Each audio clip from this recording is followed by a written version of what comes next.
Kita siapkan kertas kita, catatan kita. Saya selalu ngomong, kalau catatan tuh gak pernah lupa. Gampang sekali bisa refresh our memory because we reading our note. Dan Alkitab Anda jangan lupa, okay? And kalau hanya dengar kita bisa lupa. And it doesn't do us anything karena Yesus mau kita jadi pelaku firman, right? Mari kita berdoa. Oke. Bapa kami yang baik, Kau sungguh baik kepada setiap domba-dombamu yang berkumpul sore hari ini. Kita dari seluruh kepulauan Sumatera, Maluku, Kalimantan, Jawa, Bali, sampai ke Sumba, sampai ke Australia, sampai ke Switzerland, Hong Kong, Singapore. We thank you, Lord. Finlandia, we give you praise and glory. Biar seluruh kepulauan Indonesia dipenuhi dengan pengenalan akan Tuhan dan pengenalan akan kemuliaan Allah yang mereka pribadi lepas pribadi terima. Make us to be a wise servant of God, wise steward dari urapan dan hadirat Tuhan. Supaya kami tidak sia-siakan hubungan dengan Tuhan setiap harinya. Without you, we cannot do anything. Dengan Engkau, kita bisa melakukan perkara besar. Kami percaya Kau akan melakukan sesuatu yang hebat sore hari ini pada setiap umatmu, dombamu yang Kau kasihi ini. Dengan pesan yang menjadi rema bagi setiap kehidupan mereka sesuai kebutuhan mereka. You are a father of all our spirit. To God be the glory. Great thing you have done and you are going to do great thing today. In your name Jesus we pray. Amen. Oke, kita siapkan. So judulnya hari ini adalah God give us the best present untuk 2021. Yang tidak lain adalah His very presence. Saya sudah bagikan secara overview bagi teman-teman yang baru bergabung. And as an overview, I like to share with you that from Luke 24:15 dari minggu lalu, from last week episode, we saw for ourselves and we read for ourselves. There were two disciples of Jesus, Cleophas and his friend. But they are disciples of Jesus. Saya nggak tahu namanya siapa. Dan mereka lagi berbincang-bincang. They were so worried and so puzzled in their mind, wondering what's happening. Karena Yesus yang mereka ikuti selama 3,5 tahun, kemudian menderita dengan status dan kondisi yang mengerikan sampai mukanya nggak jadi manusia. He was suffering so badly that he doesn't even look as human being, and people thought that he was cursed. Not knowingly that it was our curse that he was bearing, you know. And he carry his own cross, the whole back of tree, and so heavy, sampai ke Golgotha. And he died. He gave his life for all of us and redeemed us from all our sin. Supaya kita mendapat the redemption of sin by the forgiveness of our sin. Nah, kemudian he was put in the cemetery for 3 days and 3 nights. And di Yusuf Arimatea punya cemetery. Tapi pada hari ketiga dia bangkit. Penampakan pertama, he appeared to Mary Magdalene. But he got a message to Mary, go call Peter and join me for breakfast at the Sea of Galilee. Bukankah amazing? And pada waktu itu pertemuannya itu pakai makan, saudara-saudara. What a wonderful thing untuk fellowship with breakfast, freshly baked fish with Jesus, the Sea of Galilee. That's encounter in style. You know? Nah, perjalanan ke kampung tersebut di Lukas 24 ayat 15, in Luke 24:15, I really like the word in Indonesian, you know. Ketika mereka sedang bercakap-cakap dan bertukar pikiran, datanglah Yesus sendiri. Saya tuh suka banget sama kata sendiri. Kata sendiri kan dari kata sen dan dirinya. Dirinya tuh orang gitu loh. Jadi, what is the number one present from God to his disciple? What is it? Who are so confused, so frightened, so intimidated by the murder of Jesus, by the suffering and weeping, persecution, physical, mental of Jesus. Itu apa yang mereka bicarakan? Pasti ketakutan. Pasti bagaimana get away from all the Roman soldiers and all the high priests. So that they will not be persecuted too. But you know, and Jesus came. Hadiah dari Allah tuh Jesus personally in person came. Saya ingat when I got first born again. Waktu saya pertama kali lahir baru. Do you know what? Saya gak terima hukum 10 perintah Allah. Things to do list from God. Supaya jadi penganut agama Kristen yang benar. yang saya ketemu. Dan ini lagi olah lagi nih pengalaman ini. Karena dulu saya bersaksi seperti ini. Hadiah paling mahal yang saya terima dari Tuhan is faith to believe. Bisa dapat iman percaya Yesus Tuhan. Dan dia hidup. Itu buat orang yang agnostik, yang gak mau tahu siapa itu Tuhan. Bisa percaya ada Tuhan namanya Yesus and believe with all my being, with all my heart, my mind, my soul, my strength. Itu mujizat. Jadi mujizat saya bukan sembuh dari 8 tumor. Dulu saya ada 8 tumor Ibu Tiur. 5 di leher, 3 di selangkangan paha. Semua di tempat kelenjar getah bening itu berada. Dokter angkat tangan, dokter di Australia juga angkat tangan. Memang ternyata melalui lembah kekelaman tersebut, saya ngalami yang namanya perjumpaan dengan the resurrected Jesus. Yesus yang bangkit dari mati. Karena pulang dari Australia, saya dikasih tahu teman saya bahwa pegawai dia diduga AIDS. Memang sudah AIDS, tapi karena mau sopan jadi ngomongnya diduga AIDS. Dan melalui perjalanan tersebut, saya disuruh sama Tuhan jadi supir untuk cari hamba Tuhan. Dan banyak hamba Tuhan nanya untuk didoakan penyakit apa, kok mau dibawa ke rumah sakit. Saya gak mau kasih tahu, kasihan pasiennya. Akhirnya karena dirongrong terus saya bilang oke, pasiennya karena HIV AIDS. Orangnya agak shock, dia bilang saya mesti persiapkan diri dulu. Nah teman, dan saya bilang kita tunggu ya jam 11 di rumah sakit tertentu. So we went and saya datang ke sana. Saya nggak tahu kalau saya itu datang membawa hadirat dirinya Tuhan. Saya itu belum kenal soalnya. Jadi itu pengalaman yang super duper amazing. Akhirnya itu pendeta datang. Dan dia ngomongnya halus sekali, dia seorang satu ketua sinode.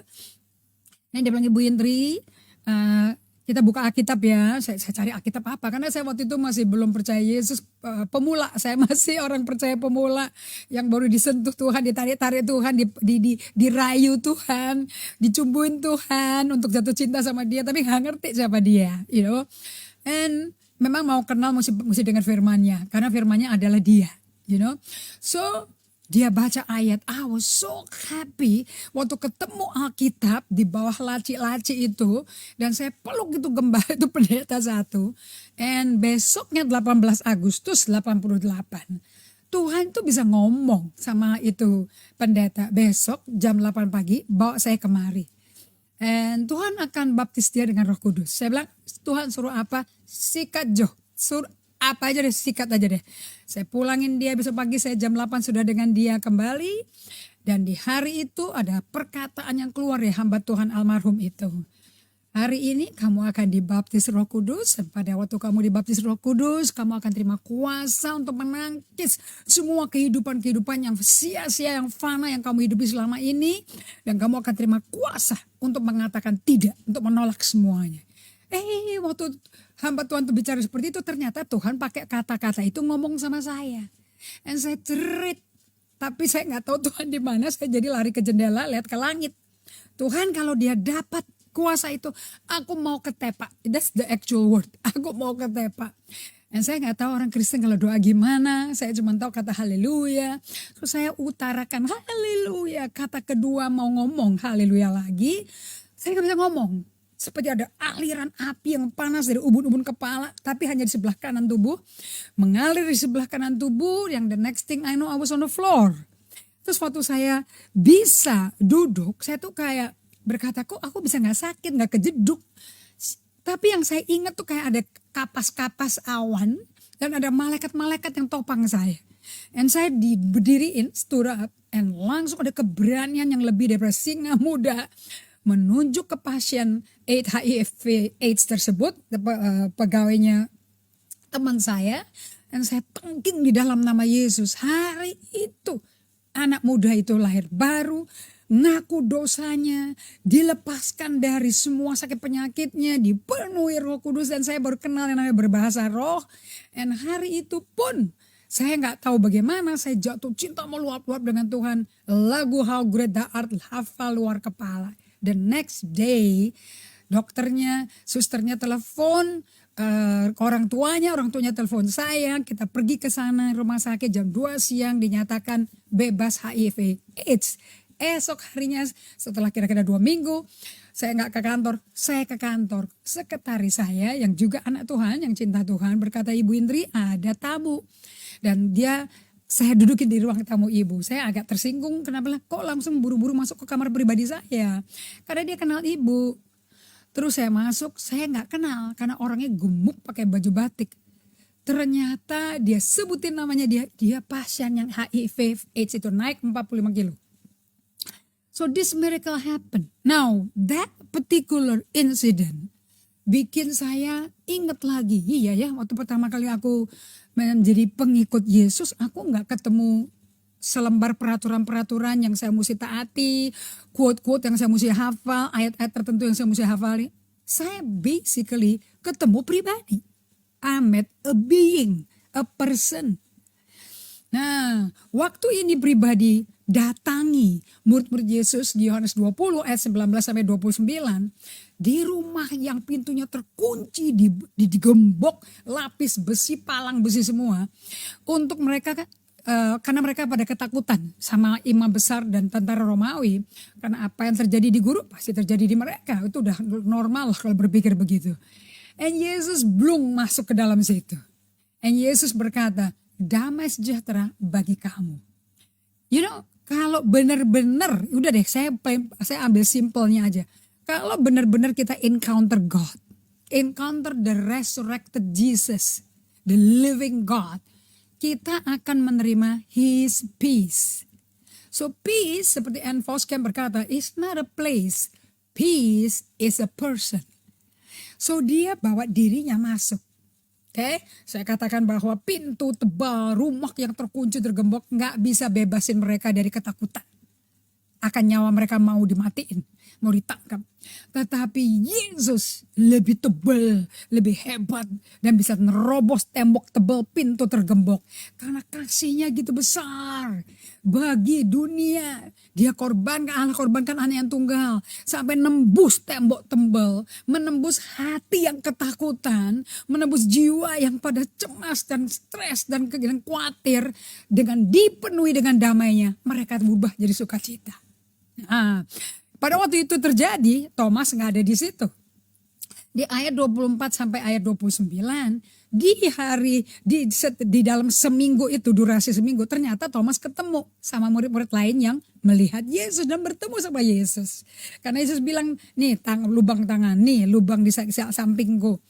And Thomas dengan jujur dan apa adanya berkata, kalau aku belum bisa masukin jari di lubang tangannya dan sampingnya, aku gak bisa percaya. Ini bukan dibikin-bikin, bukan nantang, dia bukan rebellious, dia gak violent, dia gak questioning, he just cannot believe gitu loh. Memang gak bisa percaya, gak bisa dipaksa gitu loh. Nah, kita kan sering kan ngelayani orang yang memang gak bisa dipaksa percaya gitu. And you just have to leave it to God, you know. Di hari ke-8, 7 day pass on the 8th day.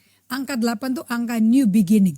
David anak ke-8. Setelah 7 kakak-kakaknya dipersembahkan ke Samuel, Samuel berkata, ada lagi gak anakmu? Kepada Isai, you know. And then anak yang ke-8 adalah Daud. Ini yang tempat di mana kejadian untuk Samuel diutus Tuhan mengurapi penggantinya Saul. Dikatakan amazing, 8 is a new beginning. What beginning? The beginning of His presence being with us. Awal daripada hadirat Tuhan berjalan bersama kita, ala duet sama kita. Nah, di situ Thomas yang penuh dengan kebimbangan. Sekarang saya mau tanya ya, kalau memang Allah yang Yesus yang bangkit dari mati ini cuman bisa hadir di tempat-tempat tertentu aja setelah bangkit dari mati, kita tes. Karena di Yohanes 20 ayat 26, Yesus tuh masuk ke dalam rumah itu lagi karena begitu besar kasihnya. Sukacitanya, damainya. Dia kepingin murid-muridnya semua penuh dengan damai, sejahtera, dan mengalami kasih, disayang, tidak ditinggal jadi yatim piatu, you know. Dia langsung datang ke Thomas loh. And dia ambil perkataan Thomas, telak-telak diulangi lagi. Thomas, sini masukin tanganmu ke lubang tanganku dan sampingku. Yang persis dia ngomong private tuh sama teman-temannya, diambil Yesus. Ini bukti bahwa Yesus tuh maha hadir, omnipresent. Karena dia tahu yang menjadi kebimbangan Thomas apa. And di quote kembali. Oke, so kita belajar di sini bahwa Thomas, Anda tahu sendiri, dia langsung menyembah Tuhan Allahku. Dia berubah dari Thomas the doubter to become Thomas the worshipper. Right? Nah, waktu kita lahir baru, kita 100% ketemu pribadi yang bangkit dari mati. Same thing with all the disciples. Ini kan bukti nyata. Makanya kalau Anda baca surat Yohanes, surat Rasul Petrus, mereka awali dong. Apa yang aku tulis ya? Ini bukan dongeng isapan jempol belaka loh. Aku tuh lihat, aku pegang, aku raba, aku dengar, aku jalan sama dia. So this is not, ini bukan berita bullying. This is real stuff. I know him. Nah, Yesus memberikan his presence, his being with the disciple. Nah, faith in God berarti faith in the living relationship with Jesus. Jadi kalau kita punya iman di dalam Tuhan, ya sama dong ya. Sama dengan iman di dalam hubungan bersama kehadiran Yesus secara pribadi. Oke, jadi iman itu bukan ngafalin ayat sampai diulang-ulang sampai keluar gitu loh. Iman itu adalah bergaulan, relationship with Jesus day by day. Nah, ini saya udah ungkapkan sepanjang 2020 yang dengan aktivitas latihan yang namanya daily office. Daily office itu dimulai dan diakhiri dengan berdiam diri tanpa musik, tanpa Alkitab, tanpa bahasa roh, tanpa nyanyi, just be still. And Anda berkata, Yesus, ini Indri, aku mau datang untuk bersamamu. And be still. The rest is not necessary. Nah, yang Anda akan perangi itu nanti bagaimana memusatkan pemikiran Anda ke Yesusnya. Supaya nanti kan Anda baru belajar deh. Ternyata Anda banyak sekali kekuatan-kekuatan dari luar. Dan suara-suara dari luar yang sebetulnya selama ini menekan, mengatur, memutuskan apa yang Anda mesti putusin. Suara-suara orang lain, suara-suara orang yang berperan, berpengaruh sampai Anda bisa nggak tahu lagi mikirin keputusan. Ya udah ikut aja deh. And is that the will of God? Apakah itu kehendak Tuhan? You don't have time. Atau suara-suara dari dalam. And kalau Anda udah biasa jiwanya sibuk, jiwanya tergesa-gesa, yang ini belum ya, yang ini belum. Oh, ini mesti bikin ini, ini mesti bikin ini. You know what? Busyness di badan kita bukan bukti Anda smart, bukan bukti Anda produktif. Saya udah lalui ini 58 years of my life. Di 2015 I repent. Karena selama itu saya jalan-jalan sendiri, bikin keputusan sendiri. I don't even wait upon God. Kata waiting itu gak ada artinya. Kata waiting itu penyusahan. Bahkan gak ada waktu untuk menjelaskan. Kenapa kok dikatakan oleh Tuhan melalui Nabi Yesaya. Orang yang menanti-nanti Tuhan mendapat kekuatan baru. Kok saya gak proses kehidupan saya. Kondisi saya. Kok lagi sibuk marah-marah. Padahal firman-Nya berkata, loh kalau kamu nunggu Tuhan, kamu akan dapat kekuatan baru. Sehingga kalau kamu udah capek, udah lengah, bisa tetap melakukan kehidupan bersama Tuhan karena dia kasih kekuatan. Sehingga kamu gak taat Tuhan tuh gak bisa. Because he give you the dunamis. Okay? He give you the exousia. The authority to exercise power. And the power yang produce power. Tuh dunamis tuh. Okay? Jadi iman itu bukan mengenai ngafalin ayat. Tetapi berjalan bersama Yesus yang hadir. So, kekristenan bukan suatu filosofi atau suatu filsafat. Kekristenan is about walking with a person. Berjalan dengan seseorang. So, saya mau perkenalkan pada Anda hari ini dengan seorang pribadi namanya Henok. Yang betul-betul dikenan Tuhan sampai mayatnya nggak ada dan nggak ada kuburan nih, nggak ada batu nisannya Henok. Oke, so saya mau perkenalkan bahwa Henok itu menghidupi apa yang saya lagi bagikan. Dia hidup dalam konstan bergaul dengan Allah. Konstannya Henok cuma satu, berjalan dengan Tuhan. Nah, alias berduet dengan Tuhan. So saya kasih judul di sini, Welcome to kehidupan duet bersama Allah. Oke, selamat datang di tahun 2021 di kehidupan duet bersama Tuhan Yesus. Karena waktu awal kita lahir baru, cinta mula-mula, tidak ada satu hari tanpa ibadah, tidak satu hari tanpa memuji Tuhan, gak ada satu hari tanpa persekutuan doa, tanpa menyembah Tuhan. Di mana ada persekutuan kita tinggalin semua kerjaan kantor just to be in the presence of God. You know, yang sangat-sangat culunnya saya tuh kok selalu harus pergi keluar untuk mencari hadirat Tuhan itu. Padahal dia maunya berduet. Nah, belajarnya dari siapa? Henok. So di Kejadian 5 ayat 21 sampai 24. Okay. 21 sampai 24 we have here our brother Enoch. Okay, keturunan dari Adam. Dan dikatakan bahwa dia 21. Henok hidup 65 tahun. Hampir seumur saya. Jadi kalau Anda 60-an, di atas 60 tahun baru belajar bergaul sama Tuhan, nobody is too late. Semua ingat ya, Tuhan tuh gak pernah nyanyiakan apapun. Dari pengalaman ngawur, pengalaman babak belur, pengalaman dosa sampai bangkit lagi, sampai bertobat. It's all worth it for us untuk develop kita. Nothing is wasted sama Tuhan. So setelah Henok hidup 65 tahun, alias dia 65 tahun, dia memperanakan Metusala. Enoch gave birth to Metusala at the age of 65. Dan Henok hidup bergaul dengan Allah. Tuh, Anda mesti merahin, merahin, dibikin font yang block letter gitu ya, yang italic gitu. Jadi Anda tuh bisa ngeliat gitu loh, sorot ke situ. Henok hidup bergaul dengan Allah. Selama berapa tahun saudara? 300 tahun lagi.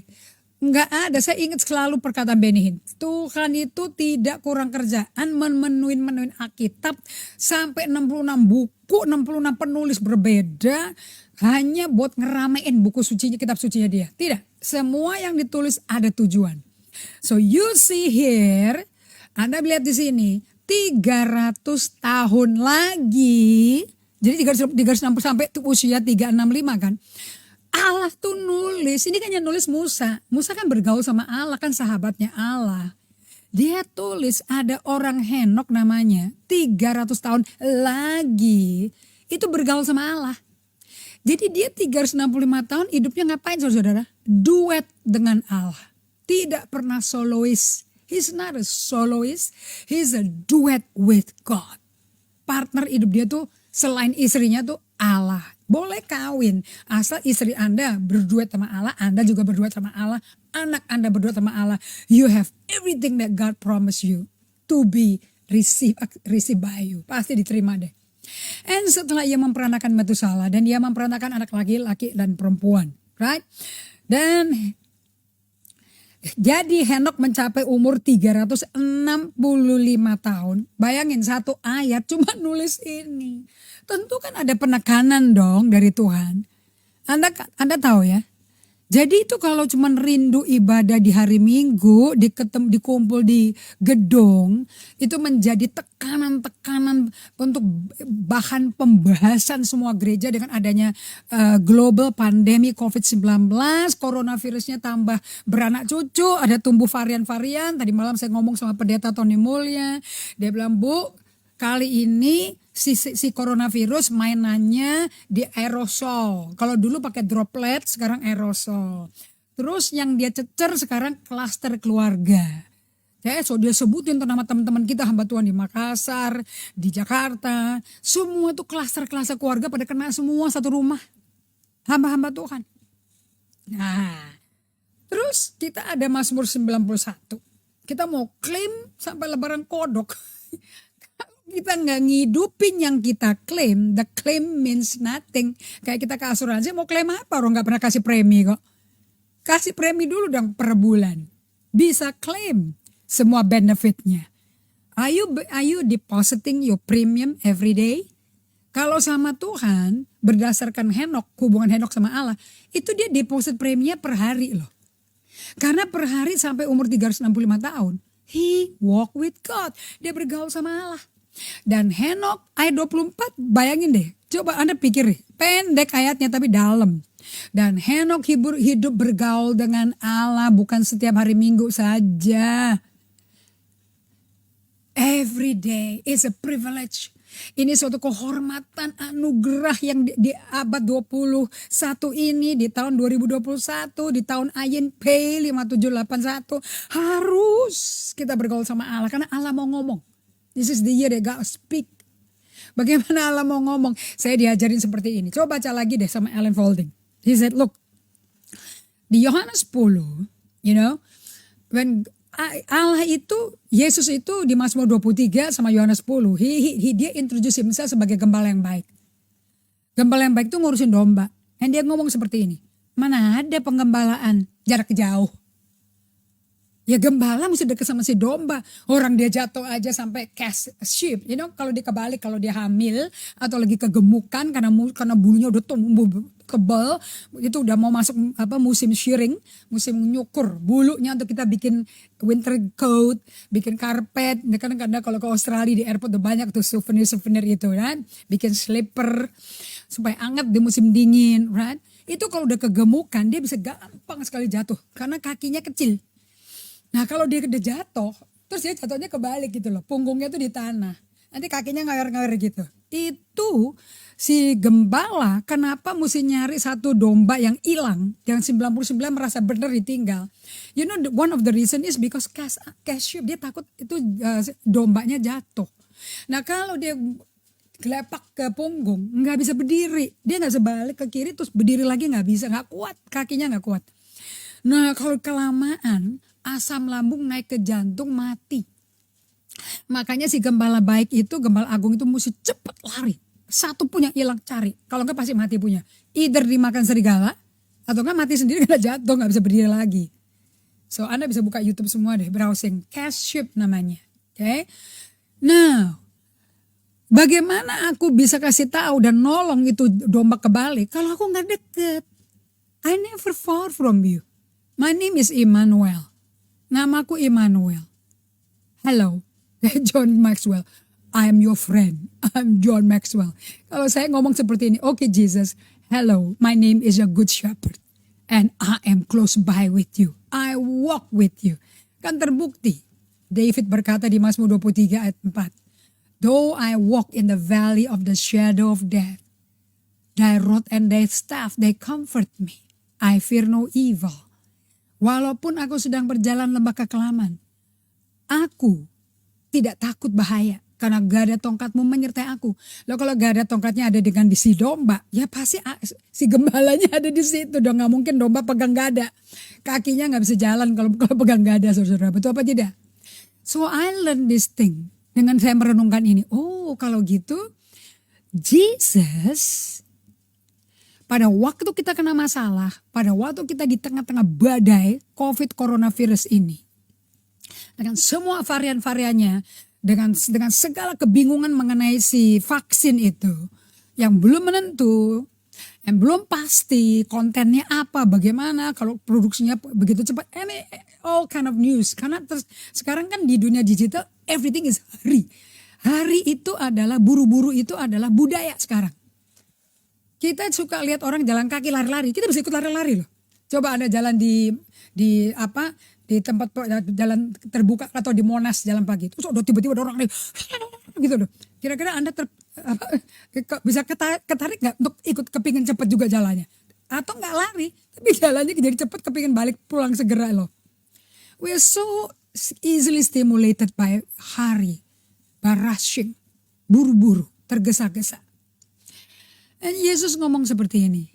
You know what? Aku gak bawa keluar si Daud dari lembah kematian loh. Aku gak bawa dia keluar. Aku biarin dia lewati. Cuman aku bersama dia. Bedanya di situ. Creflo Dollar berkata seperti ini. What's important is not what you have, but who is with you. Waktu itu dia jabarkan melalui kitab Yusuf di Kejadian 37-50. Dan waktu Yusuf dijual sebagai budak oleh kakaknya, oleh si Yehuda. Dan ternyata Potifar adalah tangan kanan si Firaun. Namun pada waktu dia kerja di rumahnya Potifar, apa yang Yusuf pegang? Makmur. Perkebunan makmur, panen terus, peternakan beranak terus. Pengaturan, logistiknya, adminnya rapi sekali. Sampai si Potifar ngomong, aku belum pernah ketemu orang yang disertai Tuhan kayak kamu.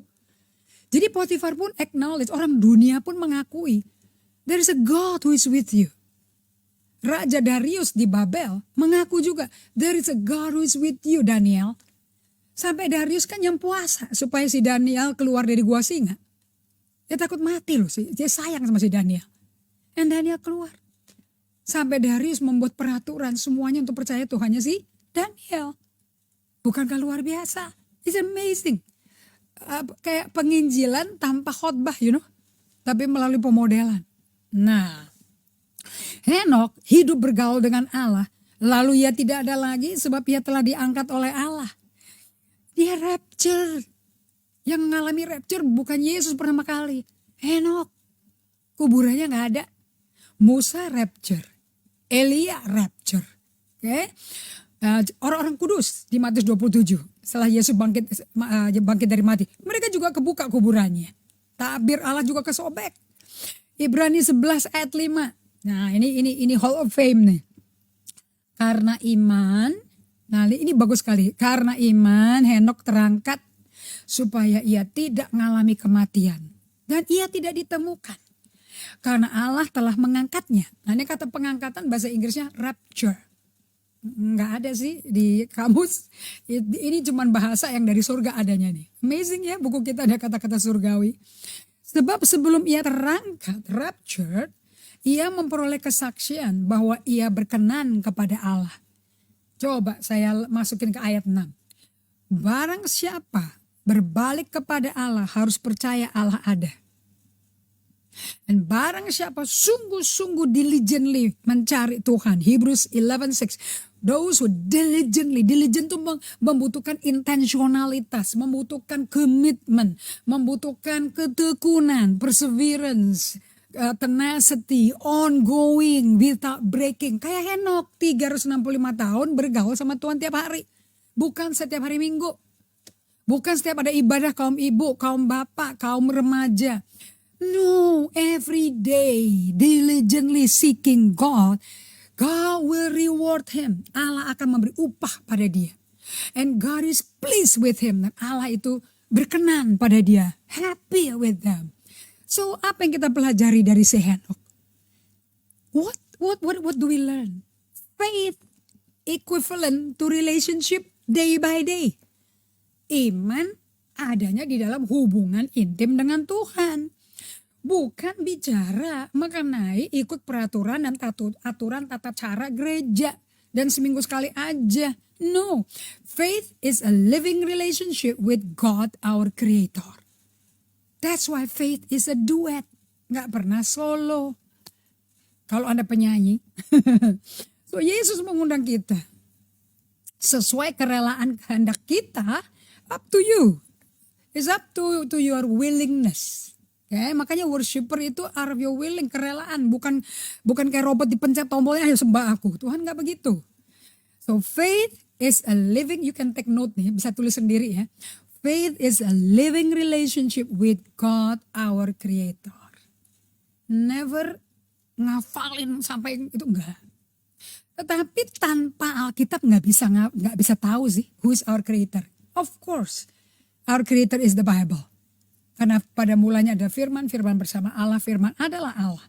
So Yesus mengundang kita semua sesuai kerelaan hati kita dan kehendak kita untuk hidup dalam Dia setiap momen oleh iman. Moment by moment, our faith is alive because we are walking with Him. Untuk Anda mengalami seperti ini, okay, Anda mesti punya iman yang berasal dari kehidupan berhubungan bersama Yesus yang bangkit sebagai duet bersama. Oke, Anda bisa tulis ini. I don't know if I put it in the PowerPoint atau tidak. Oke, so iman adalah kehidupan berhubungan bersama Yesus yang bangkit dari mati. Dan ini adalah perjalanan duet bersama Allah. Nah, Anda semua tahu kan, Allah itu pribadi kan. Kan tadi dia sendiri muncul di rumah tempat para murid pada ketakutan itu. Right? Di Ibrani 12. Di ayat 1 dan 2. Kayak di ayat 2 berkata seperti ini. Mari yuk kita melakukan dengan mata tertuju. How do you live diligently? Seeking God every day. Solitude and silence. Karena kalau Anda nggak diem di hadirat Tuhan, dia nggak bisa ngapa-ngapain sama kita. Anda kan resipien, penerima. Bagaimana kita mau terima kalau kita sibuk bekerja buat Tuhan, melakukan event program. You know, we just have to be still. Nah, untuk Anda ngalami kayak Henok bergaul. And every time saya still, dia isi diri saya, jiwa saya dengan hadiratnya. Dengan His grace. His grace of patience, of love, His grace of perseverance. Semua itu kasih karunia-Nya yang bekerja di saya. So di Ibrani 12 ayat 2, kita ingat baik-baik nih. Marilah kita melakukan dengan mata yang tertuju kepada Yesus. Setiap hari mata kita mesti recentering. Tempat kita latihan memusatkan kembali pikiran, kehendak, perasaan kita ke Yesus is by solitude and silence. Mari kita melakukan dengan mata tertuju pada Yesus yang memimpin kita dalam iman dan yang membawa iman kita kepada kesempurnaan. Boleh pakai bahasa Inggris ya? Sedap bahasa Inggrisnya. Looking away from all that will distract us. Jadi kita ini hidup di dunia yang penuh distraction. Saya kan miss distraction. Orang multitasking tuh orang yang tidak bisa centering to God. Orang yang jiwanya sakit. Orang yang jiwanya sibuk. Penuh bayangan, mau bikin ini. Nah, orang kayak gitu gak bisa tenang, gak bisa bergaul sama Tuhan kayak Henok. Okay? Looking away from all that will distract us. Focusing our eyes on a person, Jesus. Just a person who is the author, pencipta, pengarang, and the perfecter dan penyempurna of faith. The first, apa sih faith itu? The first incentive for our belief. Insentif pertama untuk percayanya kita. And the one who brings our faith to maturity. Jadi kalau yang bisa buat iman kita sampai dewasa rohani adalah Yesus. Ya gak heran dong mata kita mesti lihat ke dia setiap menit, setiap momen. So what is faith? Faith is looking to Jesus day by day. Makanya Anda dikasih alat handle untuk Anda bisa latihan namanya daily office. Di dalam daily office ini ada solitude and silence. Solitude-nya pergi ke tempat sunyi sendirian untuk berdoa bersama Allah Bapa, Yesus dan bimbingan Roh Kudus. Dan ingat Roh Kudus di dalam Anda. Udah dikasih di dalam Anda to be with us. So we have to brainwash ourselves, brainstorming my brain. Tuhan tuh besertaku, Tuhan ada di dalam aku. Jangan nyari di luar-luar. Kenapa mesti nyari di event, di gedung pertemuan? Buat apa? He is in you, dwelling in you, remaining in you. So, the first incentive for our belief and the one who brings our faith to maturity is Jesus. So, God is a person. Jadi faith, sekali lagi saya ulangi, is a living relationship. Now, faith comes by hearing and hearing the word of God. Iman, bahasa Inggris ya, iman datang. Benihin berkata, kalau gitu iman punya kaki dong. Kalau kan gak bisa datang. Dan saya baca di surat Paulus kepada jemaat Korintus di 2 Korintus 4 ayat 13. Faith is a spirit now that we have received the same spirit of faith. Oh, iman adalah roh yang bikin kita seorang pribadi, bukan jiwa, bukan badan. Roh. So God is a person because He is a spirit. Nah, jadi faith is a living relationship with the living resurrected God. Namanya Christ the Messiah. Pencipta langit dan bumi, pencipta Anda dan saya. Jadi saya bisa bilang dong, faith in God is a duet, bukan a solo.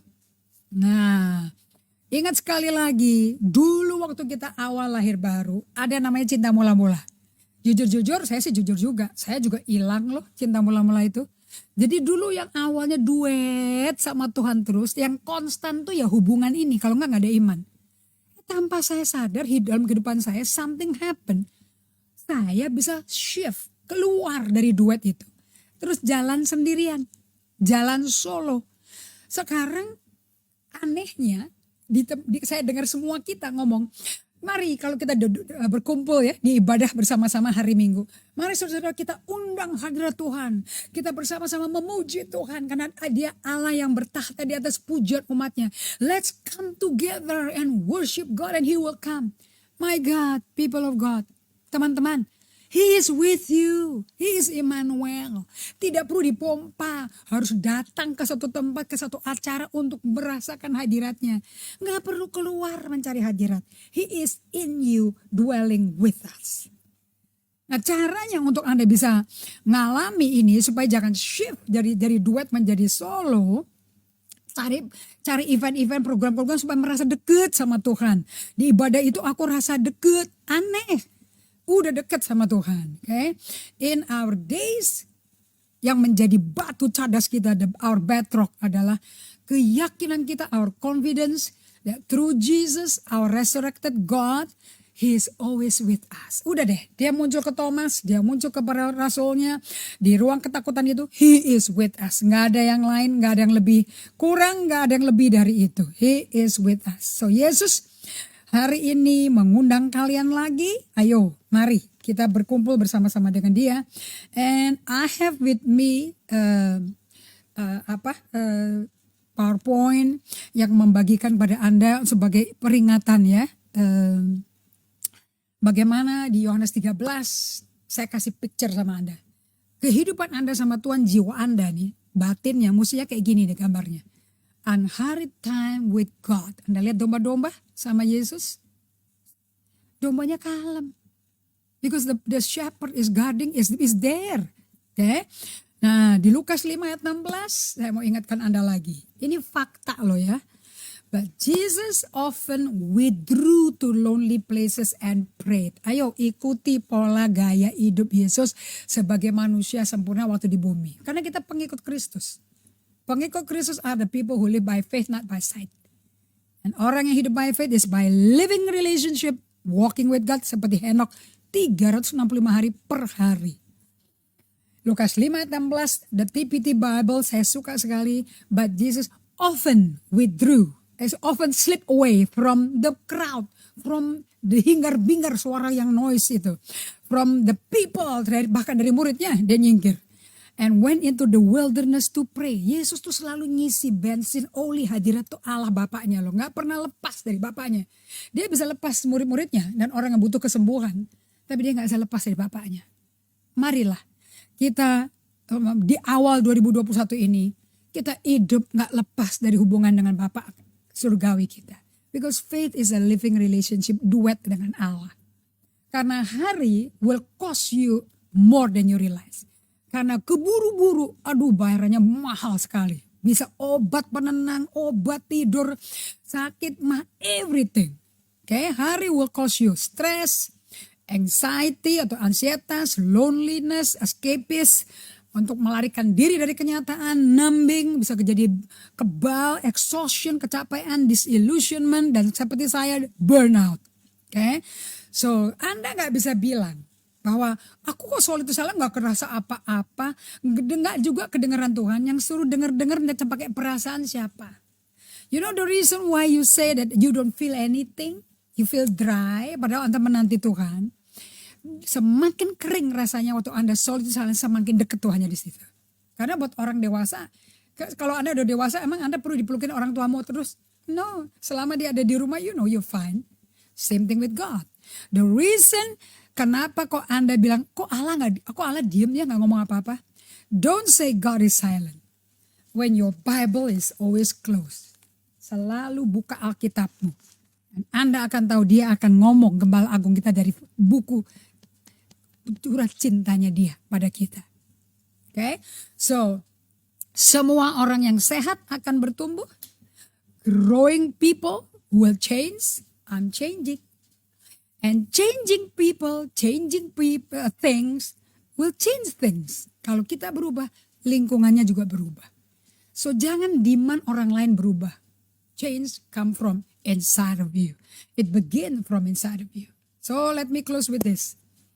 Are you spiritually alert or spiritually slumbering? Anda ini secara rohani seperti Efesus 5 katakan lagi ketiduran terus atau lagi melek, berjaga-jaga. Hati-hati loh, lawan kita si iblis kerjanya keliling-keliling cari orang Kristen yang bisa ditelan loh. Be alert, be vigilant. Okay? So, let me close with that statement and kita akan masuk lagi ke pengajaran yang baru. Saying that thing, melihat sesuatu yang Tuhan lakukan. Kalau kita nggak peka, we miss that thing. Let's pray. Bapak, aku bersyukur Tuhan that you are always with us. That you never silent, you always at work. Sesuai Filipi 2 ayat 12-13. Silentmu Tuhan bisa jadi kayak kegelisahan bagi umatmu yang gak biasa diam. Karena mereka gak biasa bergaul dengan engkau dan melalui firmanmu. Tapi those who know your word, know your voice, akan tahu that you are with us. Aku berdoa 2021 adalah realita manifestasi aktivitas praktek solitude silence in reality. Sampai iman kita tumbuh dan iman mengalahkan dunia. Kami minta gerejamu bangkit di 2021 because your people are walking by faith and not by sight. In your name Jesus we pray. Amen. Kita ketemu lagi hari Sabtu jam 12. How about that? Oke, kita akan bikin kehidupan dengan Tuhan yang saya mesti latih bayar harga nih benar-benar. Chandra Chua, I pray that Singapore and Ibu and Sifra, thank you for joining juga. And your life will never be the same in 2021 like never before. God bless you. Sampai jumpa Sabtu jam 12 siang. Bye.